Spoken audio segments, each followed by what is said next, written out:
Assalamualaikum warahmatullahi wabarakatuh. Di sini sebelumnya perkenalkan saya Anissa Fitri Nurlaila dari mahasiswa S1 Kimia FMIPA Universitas Gadjah Mada. Nah, di sini nanti kita akan membahas atau memberikan sedikit ringkasan mengenai apa sih itu integral dan juga aplikasi dalam salah satu bidang seperti itu. Nah, di sini kami akan merangkum sebuah reflective assessment. Di sini terbagi dari reflective ini terbagi dari beberapa bagian. Yang pertama itu mengenai description, what happened gitu. Lalu kemudian feelings, apa yang kita rasakan selama kita mempelajari integral selama perkuliahan di mata kuliah kalkulus. Selanjutnya ada evaluasi, apa yang perlu kita evaluasi selama pembelajaran, kemudian analisis, apa yang kita rasakan pada saat kita mempelajari kalkulus, dan kemudian conclusion, kesimpulan dari pembelajaran yang sudah kita dapatkan, dan juga action plan. Di sini adalah nanti kita akan mencontohkan mengenai aplikasi dari integral sendiri dalam bidang saya, yaitu di bidang ilmu kimia. Oke, yang selanjutnya description. Nah, integral sendiri itu merupakan inverse atau kebalikan dari diferensial. Nah, integral juga memiliki banyak kegunaan dalam berbagai bidang, misalnya bidang ekonomi, astronomi, permodelan dalam ilmu biologi, ilmu fisika, dan juga ilmu kimia. Yang selanjutnya nih, yang pertama aplikasi dari integral sendiri itu ada luas area bidang datar. Nah, selanjutnya di sini luas area bidang datar dalam sistem itu terdiri dari dua sistem, yaitu koordinat kartesius dan juga sistem koordinat kutub. Nah, untuk koordinat kartesiusnya sendiri terdiri dari beberapa bagian ini. Yang pertama yaitu area di atas sumbu X. Seperti yang sudah kita pelajari di mata kuliah kalkulus, di sini saya akan mencantumkan rumusnya saja karena konsep-konsep sudah kita pelajari. Jadi di sini untuk area di atas sumbu X, maka nanti kita untuk mencari luas area bidang datarnya yaitu menggunakan integral A ke B fx dx begitu. Lalu untuk area di bawah sumbu X, kita akan menggunakan rumus minus dari area yang di atas sumbu X tadi, jadi diminuskan saja. Kemudian untuk area di antara dua kurva, kita tinggal mengurangkan saja fx minus gx. Kemudian untuk area di sebelah kanan sumbu Y, itu rumusnya adalah integral C ke D G Z dy. Ini dia. Kemudian untuk area di antara dua kurva di sebelah kanan sumbu Y, kita akan menggunakan rumus yang sama dengan area di sebelah kanan sumbu Y, hanya saja ini nanti kita kurangkan HZ minus GY. Kemudian untuk sistem yang kedua yaitu sistem koordinat kutub. Di sini nanti luasnya adalah kita menggunakan setengah kali integral alfa beta G theta kuadrat d theta kurang F theta kuadrat d theta. Ini kuadrat. Kemudian yang selanjutnya aplikasinya adalah pada penggunaan volume benda putar. Nah, di sini sendiri volume benda putar dalam sistem koordinat kartesius itu ada dua metode, yaitu metode cara cakram dan juga dengan cara kori tabung. Nah, untuk cara cakram sendiri terbagi atas beberapa bagian, yaitu yang pertama adalah area diputar sekeliling sumbu X. Nah, di sini kita akan menggunakan rumus ketika kita akan mencari volume benda putar yang diputar sekeliling sumbu X, yaitu Vox sama dengan limit dari penjumlahan ringan I sama dengan 1 ke N Pi F xi star kuadrat kali delta xi sama dengan Pi integral A ke B fx kuadrat dx. Kemudian yang selanjutnya adalah untuk area di antara dua kurva diputar sekeliling sumbu X. Di sini rumusnya adalah Vox sama dengan integral dari A ke B Pi kali fx kuadrat dikurangi gx kuadrat dx. Yang selanjutnya yaitu ada area diputar sekeliling sumbu Y. Nah, di sini rumusnya adalah VOY sama dengan integral C ke D kali pi GJ kuadrat DZ. Kemudian yang selanjutnya adalah untuk area di antara dua kurva diputar sekeliling sumbu Y. Nah, di sini kita akan menggunakan rumus VOY sama dengan integral dari C ke D kali pi HY kuadrat dikurangi GY kuadrat DY. Lalu yang selanjutnya adalah untuk cara kulit tabung. Ini di sini rumusnya hanya menggunakan VOY sama dengan 2pi kali integral dari A ke B XY dx. Oke, yang selanjutnya volume benda putar dalam sistem koordinat kutub. Nah, untuk N menuju tak terhingga atau max delta theta I, I-nya adalah dimana I-nya adalah 1, 2, dan seterusnya, maka akan diperoleh volume benda putar Vox sama dengan limit N menuju tak hingga 2pi per 3 I sama dengan 1 ke N dengan jumlah N Ri pangkat 3 sin theta I star kali delta theta I yang akan diringkas menjadi 2pi per 3 integral alfa beta R pangkat 3 sin theta d theta. Nah, dengan cara yang sama, jika nanti daerah D ini diputar sekeliling sumbu Y, maka volume benda putar yang terjadi adalah seperti ini. VOY sama dengan 2pi per 3 integral dari alfa beta R pangkat 3 cos theta d theta. Yang selanjutnya, aplikasi yang selanjutnya adalah panjang busur.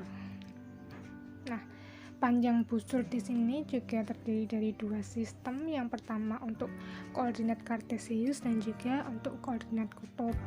Nah, untuk koordinat kartesius sendiri di sini nanti penggunaan rumusnya adalah untuk mencari panjang busur S sama dengan integral A ke B akar 1 plus dx per kali dz per dx kuadrat dx.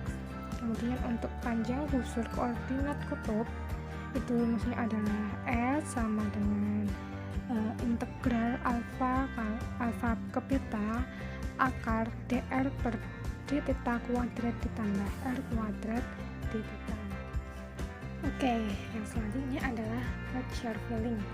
Nah, apa yang saya rasakan selama mempelajari kalkulus khususnya integral di sini yaitu awalnya memang bingung karena aplikasi integral ini juga sangat kompleks, rumus-rumusnya juga kompleks, apalagi untuk konsep dasarnya juga. Tapi dengan mengetahui konsep dasar dan belajar lebih banyak lagi, saya juga bisa merasakan oh seperti ini, belajar kalkulus, belajar aplikasi integral memang sangat memberikan kita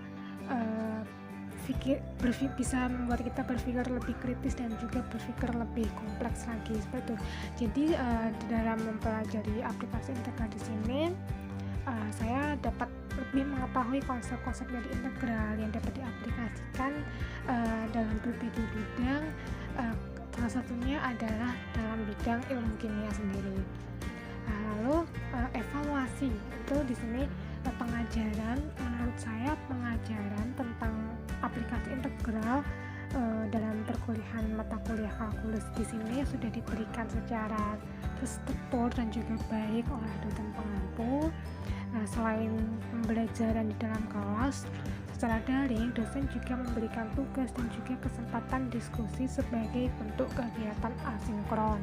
Nah, hal ini dapat melatih kita sebagai mahasiswa dalam belajar lebih banyak dengan adanya diskusi dan tugas-tugas, sehingga belajar aplikasi integral di sini akan lebih efektif dan juga akan sangat bagus untuk melatih kita berpikir kritis.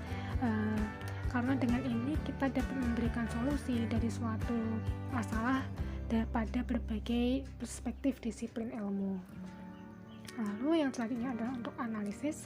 Di sini yang pasti kita perlu pemahaman yang mendalam mengenai tahapan dasar, konsep, dan juga pengaplikasian integral, yang tidak hanya kita tuh mengerti rumus-rumus dasarnya saja. Lalu di sini dalam perkuliahan juga adanya contoh soal dan juga tugas sangat membantu dalam memahami materi-materi perkuliahan. Lalu adanya pemberian tugas juga sebenarnya harus dilakukan secara seimbang dan juga tidak terlalu sering, mengingat tugas perkuliahan yang lain dari mata kuliah lain itu juga begitu banyak, sehingga mungkin kita bisa lebih mengatur waktunya lebih baik kembali. Karena kalau terbebani tugas di salah satu matkul nanti pasti kebanyakan dari mahasiswa juga akan merasakan kelelahan ataupun stres di dalam melakukan pembelajaran. Lalu yang selanjutnya adalah conclusion atau kesimpulan. Nah, berdasarkan uraian yang di atas dapat diperoleh kesimpulan bahwa konsep kalkulus integral, khususnya integral tentu, dapat diaplikasikan dalam berbagai bidang. Nah, dengan menggunakan teorema dasar kalkulus, konsep integral dapat digunakan untuk menghitung luas area, volume benda putar, dan juga panjang busur. Nah, action plan di sini saya akan mencontohkan kasus yang terdapat di dalam ilmu kimia yang dapat diselesaikan dengan menggunakan konsep integral. Jadi di sini kasusnya adalah jika banyaknya limbah yang terkumpul di suatu ekosistem setelah satuan waktu dapat kita misalkan T, maka laju populasi pada ekosistem itu sama dengan dx per dt. Sehingga banyaknya limbah yang terkumpul di dalam ekosistem dari waktu T sama dengan A sampai T sama dengan B menjadi integral T sama dengan A menuju T sama dengan B dx per dt kali dt. Yang selanjutnya adalah di sini kasusnya jika suatu pabrik mengganti saringan udara setiap 90 hari dan T hari, setelah penggantian saringan udara, banyaknya sulfur dioksida atau SO2 yang akan terlepas ke udara adalah 25 akar T per 10 satuan berat per hari adalah, yaitu integral dari 0 ke 90 dikali 25 akar T per 10 dt.